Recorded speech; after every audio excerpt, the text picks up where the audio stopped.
Bonjour à tous et bienvenue sur un tutoriel Clos Tricot. Avant de commencer, vous pouvez aller dans la boîte de description, cliquer sur le lien qui vous permet de vous inscrire à mon infolettre. Vous pouvez aussi cliquer sur le lien qui vous permet de devenir membre de ma chaîne, ce qui me permet de vous offrir toujours plus de tutoriels gratuits.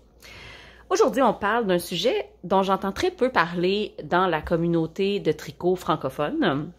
En anglais, on appelle ça le combination knitting.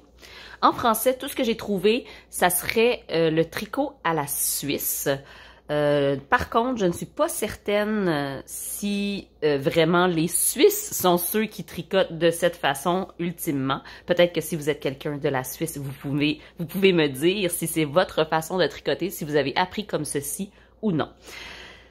Souvent, je parle de la technique, comment tenir, de quel côté on tient notre laine, et j'appelle ça soit le tricot à la continentale lorsqu'on a la laine dans la main gauche, et le tricot à l'anglaise quand on a la laine dans la main droite. Donc, évidemment, il y a d'autres façons de tricoter qui n'ont pas de rapport avec où on tient la laine. Entre autres, en anglais, on va parler de gens qui tricotent Western style ou Eastern style. Et la façon dont on est le plus habitué de voir le tricot au Québec, en Europe, c'est la façon Western. Donc, peu importe si on tient la laine à droite ou à gauche, la façon de tricoter Western style, c'est lorsqu'on prend notre maille, on pique dans le brin avant et on tourne notre laine de façon anti-horaire autour de l'aiguille pour nous faire notre maille en droit. On pique, on tourne anti-horaire, oui, ici. Même chose lorsqu'on arrive dans les mailles en vert, on pique, on tourne de façon anti-horaire autour de nos mailles et de façon anti-horaire autour de nos mailles. Même si on est à la continentale, on va venir prendre la laine par-dessus ici, ce qui nous crée une rotation anti-horaire autour de notre aiguille, comme ceci. Et quand on va faire nos mailles en vert, on va utiliser soit notre doigt ou peu importe pour créer cette rotation anti-horaire autour de notre aiguille. Donc, on voit la thématique, hein, c'est anti-horaire. La façon de tricoter Eastern, donc qui serait de l'Est, c'est la traduction littérale, mais j'ai pas trouvé sur Internet comment on appellerait ça en français. Bref, je vais dire Eastern et Western parce que c'est ce que j'ai appris et ce que j'entends parler. Donc, la façon Eastern serait de piquer et ensuite de venir tourner la maille en sens horaire autour de notre aiguille. Donc, si on tourne la maille dans le sens horaire, ça crée les mailles comme ceci, soit à l'anglaise ou à la continentale. Et c'est là où les gens, généralement, sont bien intéressés à la façon de tricoter Eastern. C'est qu'ici, faudrait passer à l'envers, ce qui serait un petit peu moins facile à gérer, mais quand même, ici, je peux passer avec mon aiguille dessous pour venir chercher ma laine. Et quand je vais tricoter à l'envers, ce qui est génial, c'est que je n'aurai pas besoin de bouger ce doigt, parce que je peux venir piquer, passer mon aiguille par-dessus le fil et venir attraper la laine pour faire ma maille en vert, ce qui, pour certaines personnes, est beaucoup plus rapide. OK? Si je regarde mon petit échantillon en ce moment, j'ai tricoté de façon Western jusqu'à ici et j'ai tricoté de façon Eastern jusqu'à ici. Pour l'instant, ça n'a pas l'air de beaucoup de différence, mais si on regarde bien comme il faut, on peut remarquer en cherchant un peu, en bougeant nos mailles un peu, moi je le vois très bien que mes mailles, et on va le voir quand on va revenir en fait encore plus, mes mailles du côté normal ou le côté que moi on est le plus habitué de voir, mes mailles sont montées comme ceci, c'est-à-dire que la première barre que je rencontre sur mon aiguille va être la barre du devant et la deuxième la barre du derrière. Tandis que dans l'autre façon, nos mailles vont être montées comme ceci. Donc, la première barre qu'on va rencontrer va être la barre du derrière et ensuite celle du devant.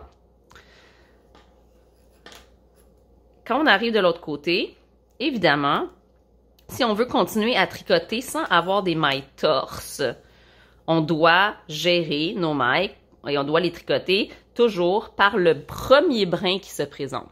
Donc ici, le premier brin qui se présente, au lieu d'être celui du devant, comme on est habitué de voir, c'est celui du derrière. Donc si je ne veux pas faire une maille torse, je dois piquer en arrière pour venir chercher. Et là, je vais y aller de mon habitude qui est de tricoter dans la méthode western, qui est de tricoter avec le brin qui tourne de façon anti-horaire. Et ça replace le tout.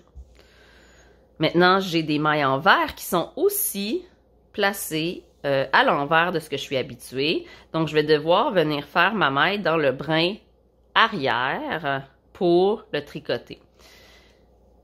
Et je vais remettre toutes mes mailles. Je vais les remonter de la façon que je suis habituée pour l'instant. Maintenant, on voit que je suis de retour à la section que j'ai tricotée comme je la tricoterais d'habitude, donc en sens anti-horaire, puisque mes mailles sont montées comme ça, sont montées la première barre en avant, la deuxième barre en arrière. Alors j'en viens finalement à la méthode à la suisse ou le combination knitting. Ce qui va rendre la vie plus simple à la plupart des gens, c'est de tricoter les mailles en droit dans le sens anti-horaire, mais tricoter les mailles en vert dans le sens horaire. Et donc, ça crée beaucoup moins de mouvements ici, si vous êtes des tricoteurs à la continentale. Si vous êtes des tricoteurs à l'anglaise, est-ce que ça change beaucoup la motion? Peut-être pas, mais ça se peut que ça soit plus agréable pour vous de tricoter vos mailles en vert de l'autre sens, donc dans le sens horaire. Et ce qui se passe dans ce cas-là, quand on va retourner notre travail, c'est que nos mailles en droit de l'autre côté, parce qu'on les a faites en vert de ce côté-là, nos mailles en droit sont montées à l'envers de ce qu'on connaît, mais nos mailles en vert sont montées de la façon dont on est habitué. Donc, il va falloir faire attention quand on retourne et on recommence de l'autre côté. Ici, je vais faire ma maille à travers le brin arrière pour ne pas rendre ma maille torse. Ma maille par le brin arrière pour ne pas la faire torse. Et celle-là, elle est montée correctement. Et c'est là où je vais faire mes mailles en vert. Ici, dans l'autre sens, mes mailles en droit dans le sens régulier, mes mailles en vert dans l'autre sens. Mes mailles en droit dans le sens régulier, mes mailles en vert dans l'autre sens. Si vous avez de la difficulté à faire vos mailles en vert à la continentale, je vous recommande grandement d'essayer cette méthode qui est la méthode combinée, combination knitting. Ça a quelques avantages, entre autres, comme j'ai dit, de ne pas bouger le doigt autant, mais aussi, même pour les tricoteurs et tricoteuses à l'anglaise, ce que ça fait, c'est que ça permet d'avoir des côtes qui sont aussi un peu plus serrées et un peu plus égales, puisque le chemin du fil, je vais faire une autre rangée à l'anglaise pour vous montrer, le chemin du fil est plus court entre mes mailles en vert et mes mailles en droit.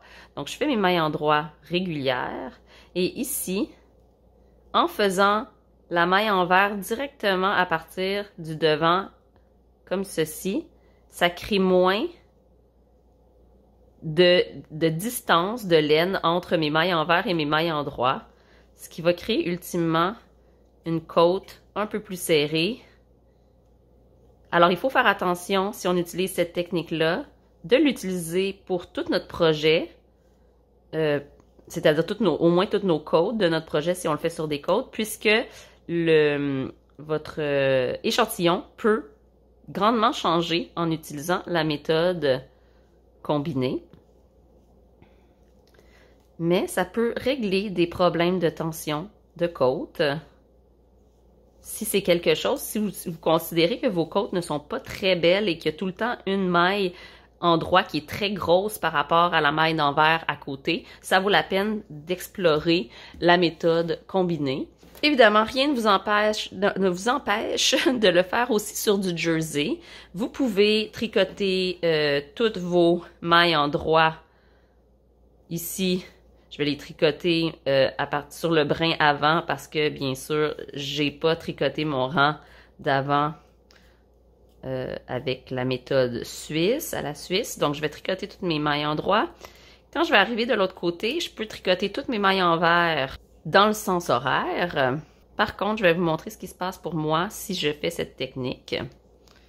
Quand j'arrive de l'autre côté, je vais faire mes mailles envers.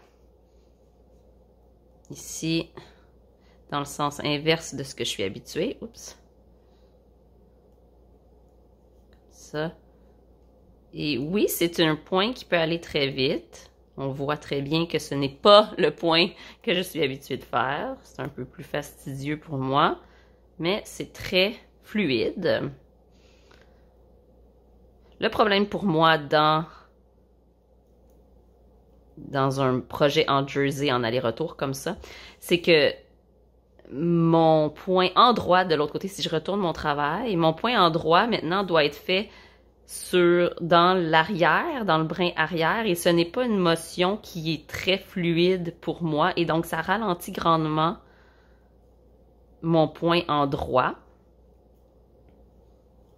ce qui pour moi devient en fait un effet un peu opposé, ça me ralentit dans mon travail, donc je préfère faire mes points envers comme je l'ai fait à l'habitude, mais c'est quelque chose à explorer pour vous, pour les raisons que j'ai nommées, soit la rapidité, soit le look des côtes que vous allez avoir en utilisant cette technique, ou soit pour le confort, parce que si bouger votre doigt beaucoup, ou dans un sens ou dans l'autre, est plus confortable, ça peut être une façon de changer ce que vos mains font et être plus confortable.